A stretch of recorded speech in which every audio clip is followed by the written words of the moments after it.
mu buryo bukurikije amategeko icyangombwa cy'ubutaka gishobora kuboneka ari uko habaye ubugure, izungura, impano, umurage, umunani, igabana, ikodeshwa, iyatisha, ingurane cyangwa guhana inzira bitewe n'aho umuntu yihabwa atuye, aribyo mu ndimi z'amahanga bakunze kwita servitude.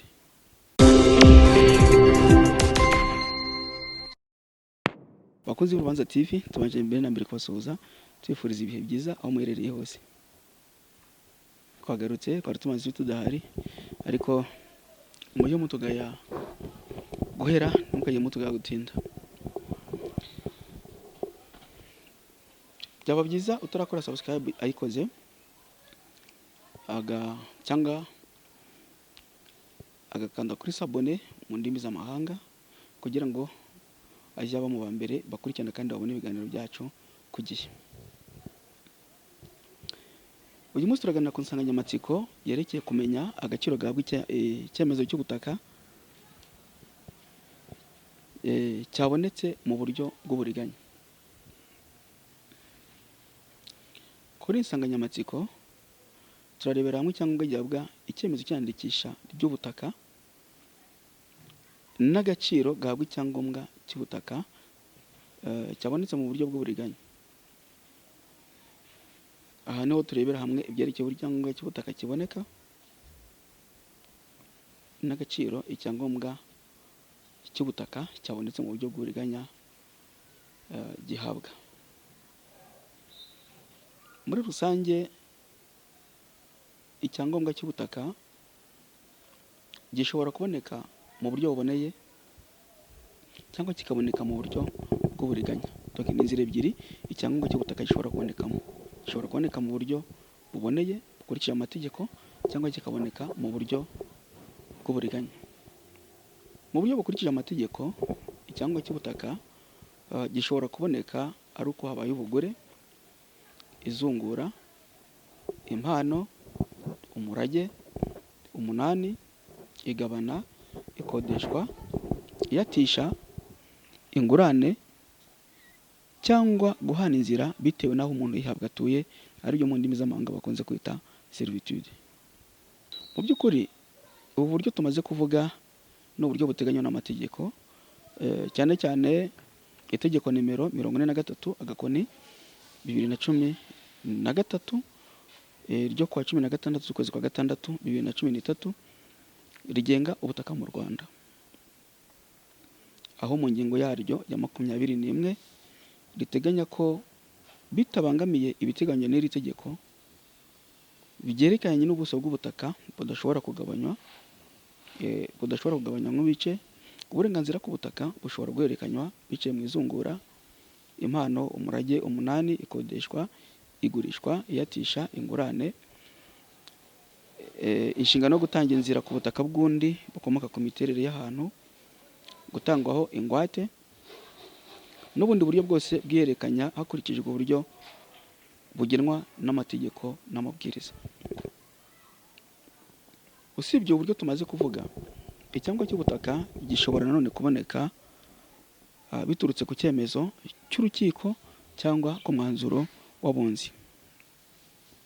Izi nizo nzira utunze icyangombwa cy'ubutaka mu by'ukuri ashobora kugaragaza mu buryo buboneye budashidikanywaho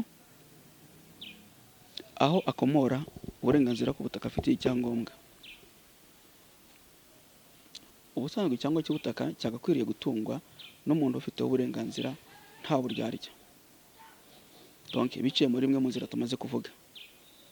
Ariko bitewe n'uko isi ari danje mugani w'uwo mugabo, aho usanga uburiganya butabura, kuko buri wese mu isi aba arwana no gushaka ubutunzi, bamwe bagashaka ubutunzi mu buryo buboneye, abandi bakabushaka mu buryo bw'uburiganya. Niyo mpamvu usanga imanza n'impaka zishingiye ku butaka zitabura. Ubu rero twarebera hamwe agaciro gahabwa icyangombwa cy'ubutaka cyabonetse mu buryo bw'uburiganya. Ubusanzwe umutungo bwite w'ubutaka n'ubukode burambye bw'ubutaka bigaragazwa ku buryo bwemewe n'amategeko n'icyemezo cy'iyandikisha ry'uburenganzira ku butaka gishingiye ku rupapuro rwemewe cyangwa rwatanzwe na leta. Ibi biteganywa n'ingingo ya 4 mu gace kayo ka mbere y'iteka rya Minisitiri nimero 002/2008 ryo kuwa mbere ukwezi kwa 4 2008 rigena uburyo iyandikisha ry'ubutaka rikorwa. Usibye imaze kuvugwa, nanone agaciro cyangwa cy'ubutaka kagaragarira mu gihe cy'ihererekanya ry'umutungo utimukanwa, haba hagati y'abakiriho byaba se bitewe n'izungura, kuko riba gusa hakoreshejwe icyemezo cy'iyandikisha ry'ubutaka nk'uko ingingo ya 5 y'iri teka rya Minisitiri tumaze kuvuga ibiteganya. Nubwo tumaze kubona agaciro gahabwa cyangwa cy'ubutaka, ntabwo bibujije ko giteshwa agaciro mu gihe cyabonetse mu buryo bw'uburiganya. Mbere na nyuma y'ibarura ry'ubutaka mu Rwanda hagiye habaho impaka ku mutungo w'ubutaka kugeza uyu munsi. Hari abayandikisha ubutaka bw'abantu bari barahunze, mu gihe bahungutse basanga hari ababwiyandikishijeho, imanza zikabyuka n'impaka zikabyuka, ugasanga bagamije kugira ngo ibyangombwa by'ubutaka byatanzwe biteshwa agaciro. Hari abagiye biyandikishaho ubutaka bakodeshaga cyangwa batishaga, bitewe n'uko ba nyirabwo badaturiye hafi nabwo, none ugasanga babwiyandikishijeho, ba nyirabwo baje kwireturuva, abakodeshaga abakode babo cyangwa batishaga barandikishwa bwa butaka, ugasanga bibaye ngombwa ko imanza zitangira. Hari naho byagaragaye mu manza ko hari abagiye biyandikishaho ibyangombwa by'ubutaka bakabikora mu nyungu zabo bwite, kandi hari abandi babusangiyeho uburenganzira. Noneho mu gihe babandi babimenye, ugasanga nabwo imanza zirabyotse. Hari abagiye biyandikishaho umutungo w'ubutaka barawucungishijwe, aho ba nyirawo babimenyeye, ugasanga nabwo imanza n'impaka bivutse bityo. Hari abagiye biyandikishaho umutungo w'ubutaka bagiye batsindirwa mu manza, bakabikora mu gihe izo manza zitararangizwa.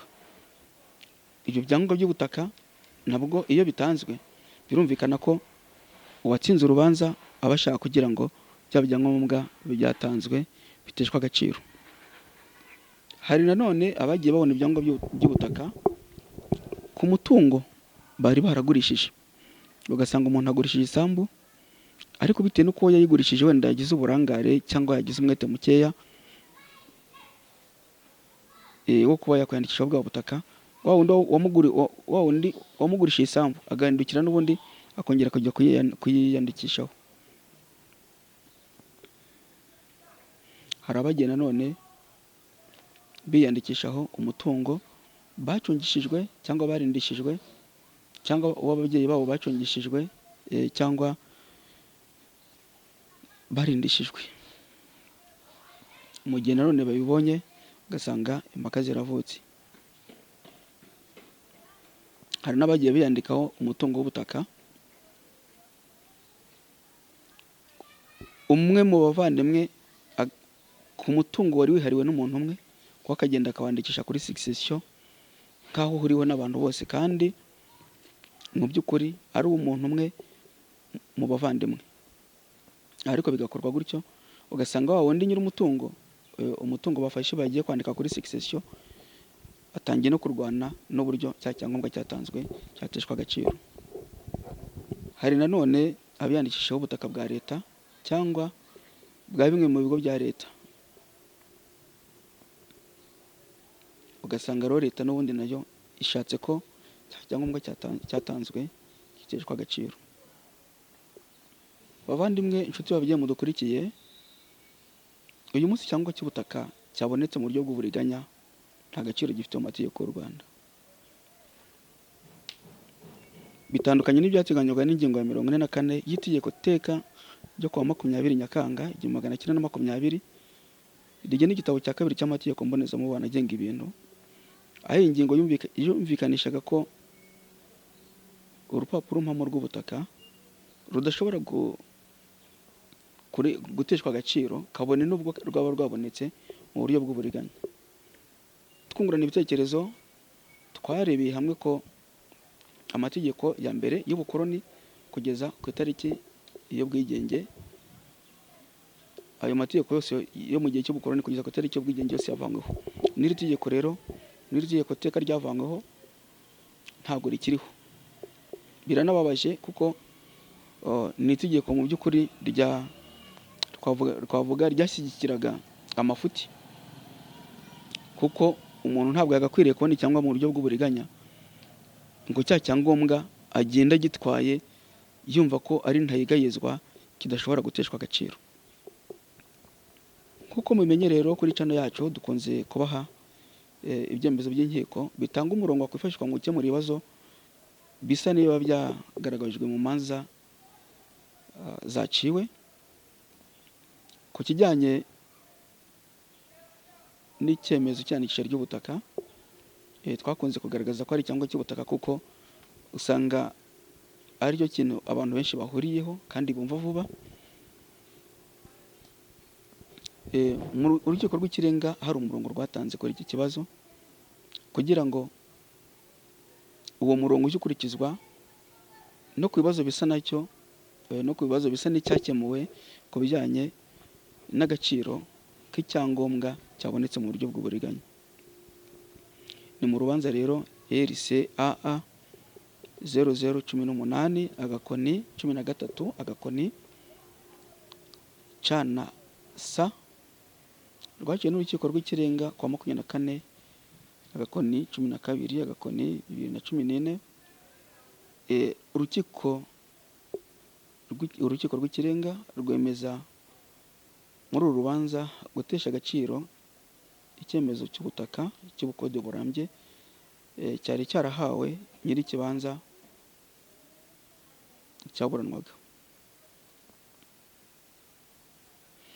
Ubutaha tuzarebera hamwe uburyo icyangombwa cy'ubutaka giteshwa agaciro n'abafite ububasha bwo kwemeza iteshagaciro ryacyo.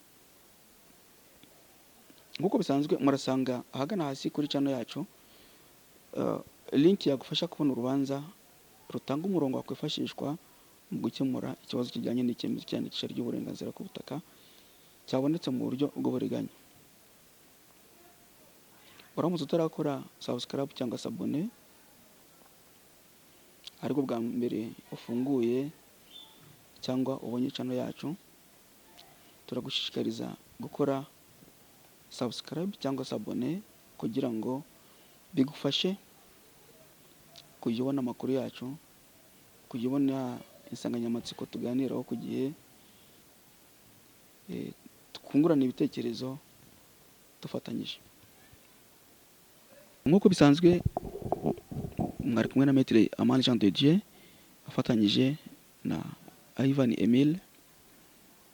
Murabona ko yakoze akazi gakomeye nk'ibisanzwe gatuma abafite ikibazo cy'ubumuga bwo kutumva no kutavuga bashobora kudukurikirana kandi bakamenya n'amakuru mu rwego rw'amategeko. Tubaye tubashimiye, mukomeze kudufasha, dukomeje mujye mutanga comment, twungurana ibitekerezo. Mu gihe mubonye ikiganiro cyacu ari cyiza mugisangiza abandi, aho mubona twakosheje mutugira inama, bizajya bidufasha kandi bikomeze kutwungura ibitekerezo no gukorera hamwe namwe. Inkunga yanyu rwose irakenewe. Nta mugabo ubugira, nta mugabo umwe.